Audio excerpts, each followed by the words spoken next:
모세가 나가서 여호와의 말씀을 백성에게 알리고 백성의 장로 70인을 모아 장막에 둘러 세우매 여호와께서 구름 가운데 강림하사 모세에게 말씀하시고 그에게 임한 영을 70장로에게도 임하게 하시니 영이 임하신 때에 그들이 예언을 하다가 다시는 하지 아니하였더라. 그 기명된 자 중 엘다시라 하는 자와 메다시라 하는 자 두 사람이 진영에 머물고 장막에 나아가지 아니하였으나 그들에게도 영이 임하였으므로 진영에서 예언한지라. 한 소년이 달려와서 모세에게 전하여 이르되 엘다가 메다시 진중에서 예언하나이다 하매 택한 자 중 한 사람 곧 모세를 섬기는 눈의 아들 여호수아가 말하여 이르되 내 주 모세여, 그들을 말리소서. 모세가 그에게 이르되 네가 나를 두고 시기하느냐? 여호와께서 그의 영을 그의 모든 백성에게 주사 다 선지자가 되게 하시기를 원하노라. 모세와 이스라엘 장로들이 진중으로 돌아왔더라. 바람이 여호와에게서 나와 바다에서부터 메추라기를 몰아 진영 곁 이쪽 저쪽 곧 진영 사방으로 각기 하루길 되는 지면 위 2규빗쯤에 내리게 한지라. 백성이 일어나 그날 종일 종야와 그 이튿날 종일토록 메추라기를 모으리. 적게 모은 자도 10호멜이라. 그들이 자기들을 위하여 진영 사면에 펴두었더라. 고기가 아직 이 사이에 있어 씹히기 전에 여호와께서 백성에게 대하여 진노하사 심히 큰 재앙으로 치셨으므로 그곳 이름을 기브롯 핫다아와라 불렀으니 욕심을 낸 백성을 거기 장사함이었더라. 백성이 기브롯 핫다아와에서 행진하여 하세롯에 이르러 거기 거하니라. 오늘도 살아 역사하시는 하나님 아버지, 4월 9일 수요일 우리 사랑하는 성도들과 함께 민수기 11장 마지막 부분을 함께 말씀을 묵상하면서 오늘도 내게 주시는 주의 음성에 함께 귀를 기울이며 하루를 출발합니다. 우리 한 사람 한 사람의 말씀의 영으로 임재하여 주셔서 오늘도 우리의 갈 바를 말씀하여 주시고 거룩하신 주님의 능력의 말씀으로 한 발 한 발 내딛는 그 어둠의 인생의 여정을 주님의 말씀의 빛으로 비춰 주옵소서. 이 시간 우리의 마음의 문을 엽니다. 우리 속에 있어서는 안 될 것들을 다 내려놓으니 주님의 능력의 말씀으로 채움받는 시간 되게 하여 주옵소서. 감사를 드리며 예수 그리스도의 존귀하신 이름으로 축복하며 기도합니다. 아멘. 우리 사랑하는 브릿지 가족 여러분, 오늘 4월 9일 우리 수요일입니다. 이제 민수기 11장 마지막 24절에서 35절 뒷부분의 말씀을 오늘 우리가 함께 나누게 될 텐데, 오늘 민수기 11장 뒷부분에 나와 있는 내용은 크게 두 가지로 한번 요약해 볼 수 있습니다. 먼저 24절부터 27절까지 또 29절까지의 말씀을 우리가 한번 생각해 본다면, 어제 모세가 그 광야 여정에서 200만 명이나 넘는 이스라엘 백성들의 불만과 불평을 한 몸으로 다 받아내는 것이 너무나 버겁고 힘들었던 그런 모세의 모습을 잠시 한번 바라보게 되었고요. 또 그 상황 속에서 하나님께서 모세의 그 번뇌와 또한 결정권의 부담감들을 한순간에 씻어낼 수 있는 70인의 동역자 장로들을 세워주시는 장면을 함께 보았습니다. 하나님께서 모세에게 귀한 동역자를 세워주셔서 이제는 그들과 함께 연합하고 협력자가 되어서 이스라엘 백성들의 40년의 광야 여정을 함께 이끌어 가게 되는 바로 그 아름다운 조직을 하나님께서 허락해 주셨는데요. 어제 말씀에서도 잠시 나누었던 것처럼 모세가 이러한 70인의 장로를 라이벌이 아닌 진짜 하나님 나라의 동역자와 협력자로 인식하고 바라볼 수 있었던 가장 중요한 이유는 바로 모세가 200만 명이나 넘는 백성들의 고뇌와 그리고 불평과 불만을 한 몸에 받아내야만 하는 바로 그 고통을 겪었기 때문이었다라고 말씀을 함께 나누었습니다. 그 고통을 통해서 현재 내가 있는 바로 이 위치에서의 삶의 이유를 다시 한번 확인해보고 또 돌아볼 수 있는 그런 계기가 되었던 사건을 우리가 어제 한번 생각해 보았고요. 자, 오늘은 드디어 하나님께서 세우신 70인의 이 장로들에게도 하나님의 영이 임하게 되고, 그리고 이들이 동일하게 모세가 예언했던 것처럼 함께 예언을 하게 되죠. 자, 그런데 여러분 25절 마지막 부분에 보면 재밌는 표현 하나가 나오는데 이런 표현입니다. 그에게 임한 영을 70장로들에게도 임하게 하시니 영이 임하신 때에 그들이 예언을 하다가 다시는 하지 아니하였더라 라고 기록하고 있습니다. 자, 그러니까 영어 성경에는 예언의 영을 하나님이 70인 장로들에게 주셨어요. 자, 그때 하나님께서 이들에게도 예언할 수 있는 능력을 주셔서 예언을 하는데 그 예언이 끝나고 난 이후에는 다시는 또다시 예언을 하게 되지 못했다라고 성경은 이야기합니다. 자, 그러니까 이 말씀을 통해서 우리가 하나님의 깊은 내면의 마음을 조금이나마 이해할 수 있는 것은 뭐냐면 그럼에도 불구하고 물론 여러분 모세가 모든 독점적인 사역의 정점에 있었고 하나님과 소통하는 유일한 사람이었기는 하지요. 자, 그러나 하나님께서 이 모세를 잠시 숨통을 좀 틔워주시는 차원에서 70명의 예언자들을 세워놓으시고 이 장로들과 함께 그 순간 이스라엘 백성들에게 임했던 불평과 원망의 모든 문제들을 한순간에 깨끗하게 처리해 주시는 것을 보게 됩니다.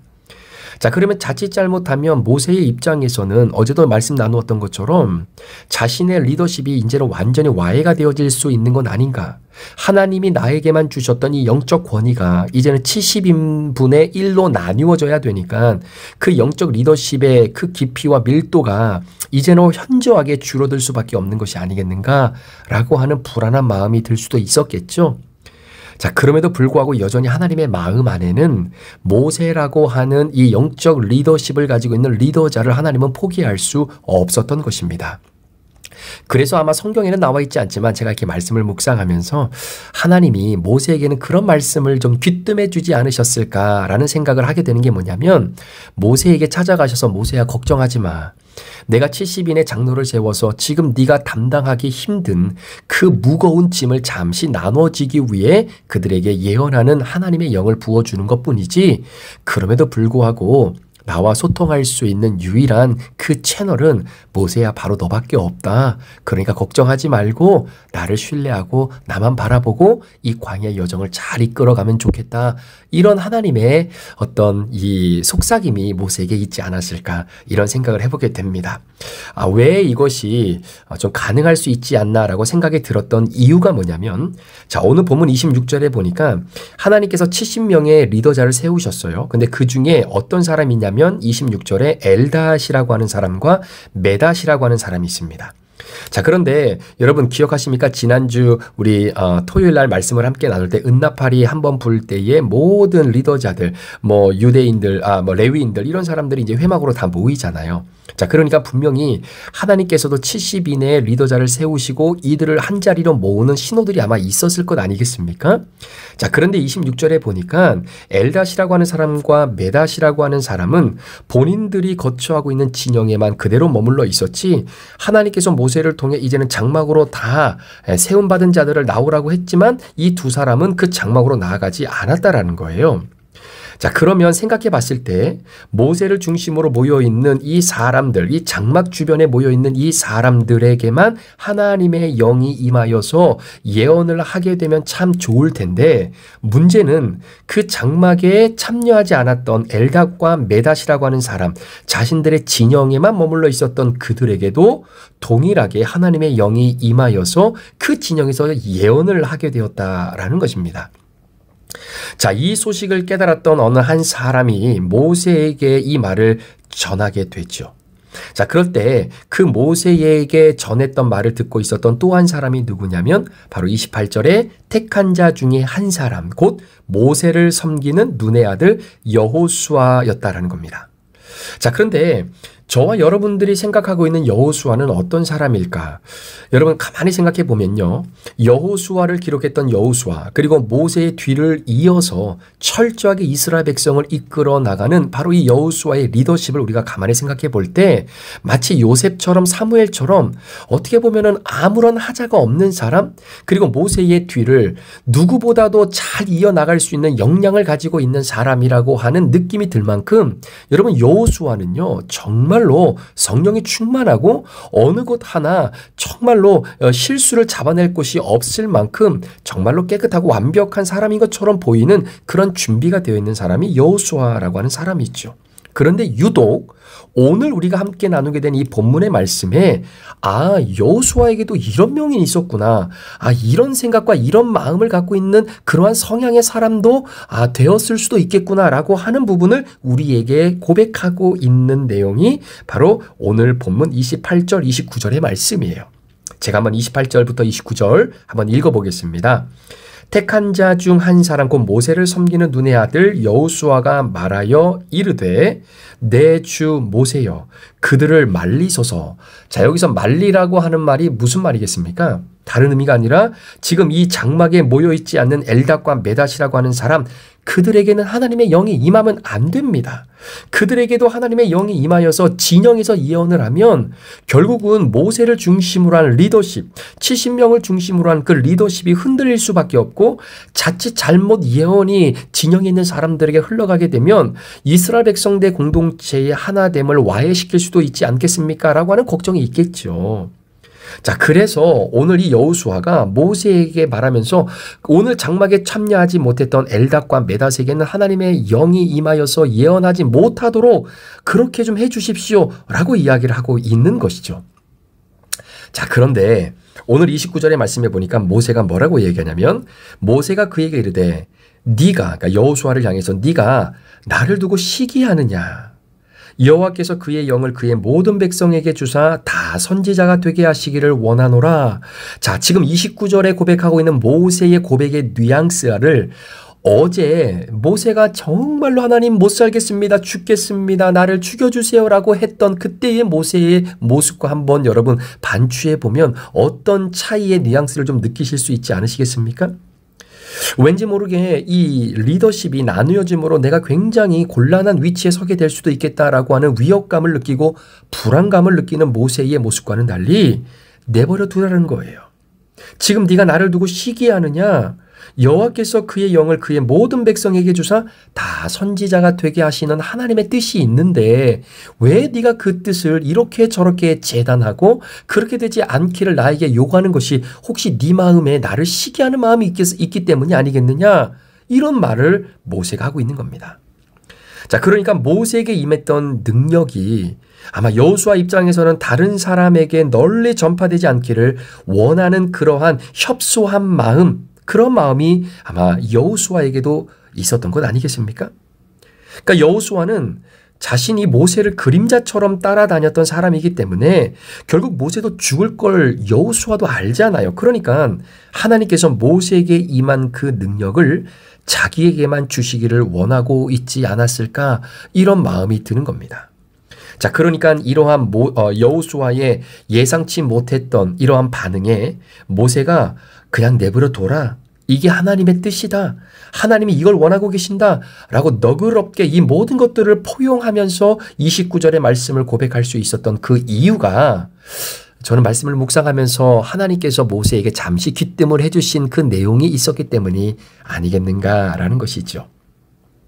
사랑하는 여러분, 성경에 등장하는 모든 인물들이 다 그렇듯이 아무리 하나님께 순종했던 사람들이라 할지라도 여러분, 사람은 100% 죄인입니다. 100% 실수하며 죄를 지으며 그리고 그 사건을 통해서 연단받는 과정들이 반드시 필요하다라는 것이죠. 우리가 이 본문 말씀을 잘 기억하지 못했다면 아마 이런 의문이 들지도 몰라요. 도대체 여호수아는 진짜 고난과 고통과 힘듦과 아픔, 이런 시간들이 정말로 없었을 사람이었겠다, 이렇게 생각할 수도 있었겠죠. 그런데 오늘 말씀을 통해서 저와 여러분이 참 위로를 얻을 수 있는 이유는 이렇게 위대한 선지자로 부름받고 이스라엘 백성을 이끄는 제2의 리더자의 인생을 살아갔던 그 여호수아도 하나님의 지도자로 세워지기 전에 실수하고 그리고 훈련받는 시간이 존재했다라고 하는 것에 놀라운 마음이 들면서도 한편으로는 우리 마음에 위로감을 가져다 주는 것이죠. 왜냐하면 여러분, 여호수아는 가나안 정탐 후에도 믿음으로 세워지고 모세의 후계자로 선택해진 인물이 아니었겠습니까? 자, 학자들은 말하기를 지금 이때가 여호수아의 나이가 약 40대 초반, 중반 요 정도 되는 그런 나이대였다라고 이야기합니다. 자, 그러니까 제가 40대 초반, 중반만 하더라도 나는 어땠을까? 내 심령과 내 마음 상태는 어땠는가? 가만히 생각해 보면요, 충분히 여호수아의 이 고백이 이해가 되어집니다. 아직 여물지 않고 아직 언어가 거칠고 표현 자체가 사람을 살리는 표현보다는 사람의 마음에 굉장히 날카로운 그러한 칼날을 꼽는 것 같은 그러한 표현들이 마치 정의를 찾는 것처럼 그렇게 보여졌던 제 나름대로의 표현들이 참 많이 있었다라는 것이죠. 자, 그리고 여러분 여호수아라고 하는 이 사람 앞에 항상 따라붙는 수식어가 하나 있었습니다. 그게 뭐냐면 눈의 아들 여호수아라고 하는 표현이에요. 자, 눈의 아들. 그러니까 여호수아의 아버지가 눈이라고 하는 사람이에요. 그렇죠? 자, 그런데 그 수식어, 눈의 아들이라고 하는 이 수식어가 생각보다 굉장히 하찮은 의미를 지닌다라고 하는 것을 발견하게 됩니다. 자, 그의 아버지가 눈이라고 하는 사람이잖아요. 자, 눈이라고 하는 뜻은 히브리어로 어떤 의미를 갖고 있냐면 싹트다라는 의미를 갖고 있습니다. 자, 지금 이제는 조금씩 4월 초순 중순이 다가오면서 이제는 여러분 잔디밭에 아주 파란 새싹들, 파란 잔디들이 조금씩 이제는 자신들의 모습을 드러내고 있지 않습니까? 그리고 비록 지금은 좀 춥기는 하지만 이 나무의 봉우리마다 싹이 조금씩 트여 있는 것을 보게 돼요. 이제 곧 꽃을 피우기 위해 준비하고 있는 시간입니다. 자, 여러분 생각해 보세요. 눈의 아들 여호수아라고 했을 때 이 눈이라고 하는 여호수아 아버지의 이름의 뜻은 싹트다라는 의미를 갖고 있습니다. 그러니까 아직 꽃이 만개한 게 아닌 거예요. 아직 자신의 아름다운 자태를 진짜 많은 사람들에게 뽐내기 위해서 모든 것을 완벽하게 드러내는 인생 최절정의 모습을 보여줄 때가 아니다라는 겁니다. 그러니까 눈의 아들 여호수아라고 하는 말의 의미를 직설적으로 표현해 본다면 지금 여호수아는 꽃의 아들이 아닌 거예요. 만개한 꽃의 아들이 아니라 싹트는 아들이다라는 겁니다. 싹트는 아들이라는 거예요. 그래서 가만히 생각해 보건대 아마 여호수아는 지극히 이때 평범한 집안의 자녀였을 수도 있다라는 생각이 듭니다. 이제야 싹이 트는 그런 집안. 아직 뭔가 사람들에게 인정받고 드러낼 것이 전혀 없지만 무엇인가 꿈틀꿈틀거리며 싹이 이제는 조금씩 돋아나고 있는 그런 집안의 아들 정도로 우리가 생각해 볼 수 있는 거죠. 그런 의미로 본다면 오늘 말씀을 보면서 뜻밖의 위안을 우리가 좀 받는 겁니다. 여호수아도 나이 40이 넘어서 그의 부족한 부분을 통해서 모세로부터 혼이 나기도 하고 훈련을 받기도 하고 비록 성경의 지면이 제한되어져 있기 때문에 오늘 모세가 여호수아에게 네가 지금 나를 시기하느냐? 하나님이 그렇게 하시길 원하시는데 왜 네가 그것을 중간에서 이래라 저래라 하는 이유가 뭐냐? 자, 그렇게 말하는 것으로 끝났지만 아마 모세 입장에서는 내가 여호수아를 조금 더 교육을 시켜야 되겠구나. 이 모든 사역이 마치고 나서 밤에 모세가 여호수아를 자신의 텐트 안으로 불러들이고 나서 오늘 하루의 일을 돌아보면서 여호수아를 이렇게 저렇게 훈계하기도 하고 또 가르치기도 하고 이제는 네가 이스라엘 백성을 이끌어 나갈 귀한 리더자로 자리매김하고 훈련받고 세워져야 되는데 지금 이러한 협소한 마음, 꿍한 마음 너의 한 사람에게만 나의 리더십이 집중되고 하나님의 영이 나에게만 임하게 되어지기를 소망하는 그러한 편협적인 마음을 이제는 좀 내려놓고 함께 공유하고 함께 공동체를 세워나가는 리더자를 또 키워야 되는 것이 아니겠는가라고 하는 모세의 가르침도 있지 않았겠는가라는 생각을 해보게 됩니다. 비록 여호수아는 대단한 집안의 평범한 집안의 대단한 집안도 아니고 평범한 집안의 자녀였지만 오직 스스로 그 믿음으로 하나님 앞에 선 여호수아로 거듭나게 되죠. 그래서 나중에 여호수아가 무슨 의미입니까? 여호와는 구원이시다라고 하는 이름으로 하나님께서 여호수아를 사명자로 세워주게 되는 것을 보게 됩니다. 사랑하는 성도 여러분, 우리가 이렇게 인생을 살다 보면 또 사역을 하다 보면 우리가 정해놓은 기준과 수준에 맞지 않는 부분들이 많아요.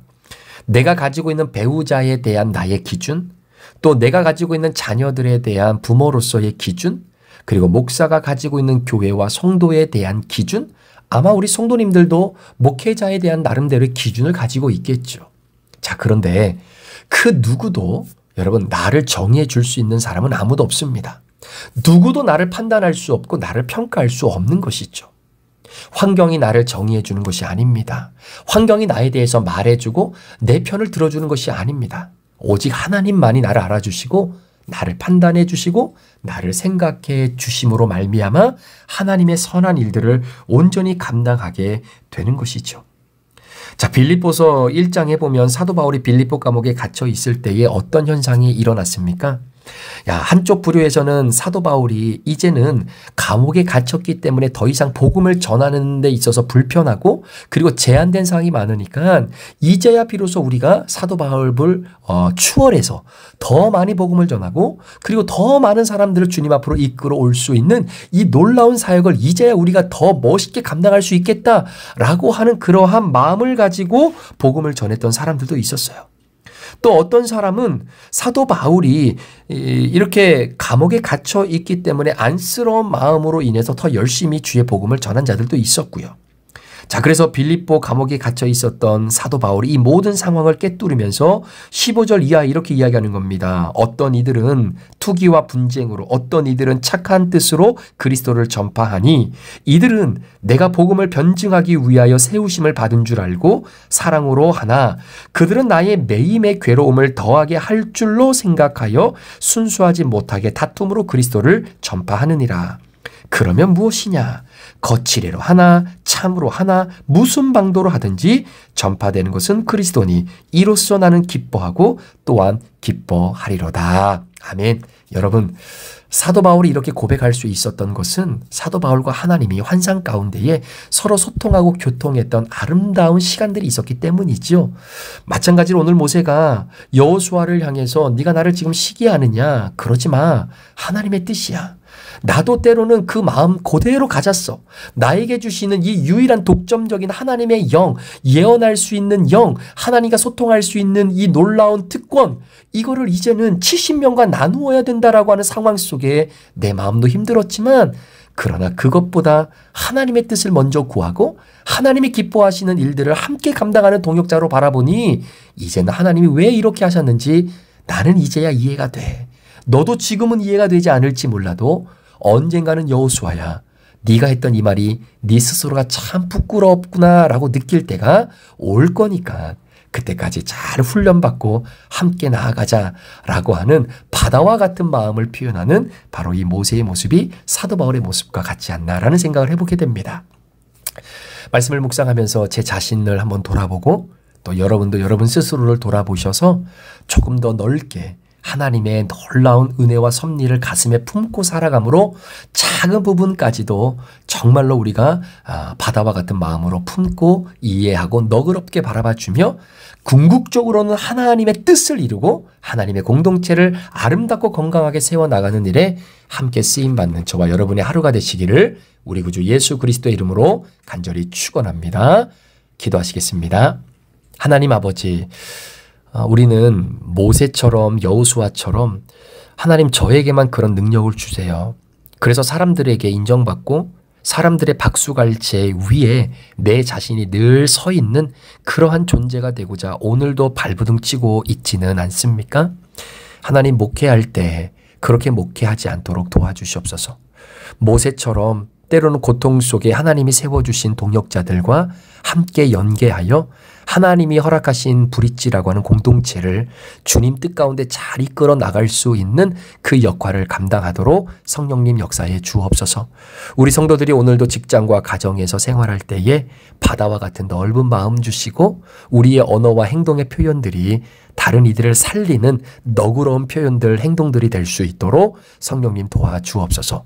사도 바울이 어찌됐든 간에 전파되는 것은 그리스도 예수이니 그 마음처럼 우리의 연약함을 통해서도 오늘도 예수님이 증거되어지는 바로 그 놀라운 도구가 우리 모두가 되기를 간절히 원하며 예수 그리스도의 존귀하신 이름으로 축복하며 기도합니다. 아멘.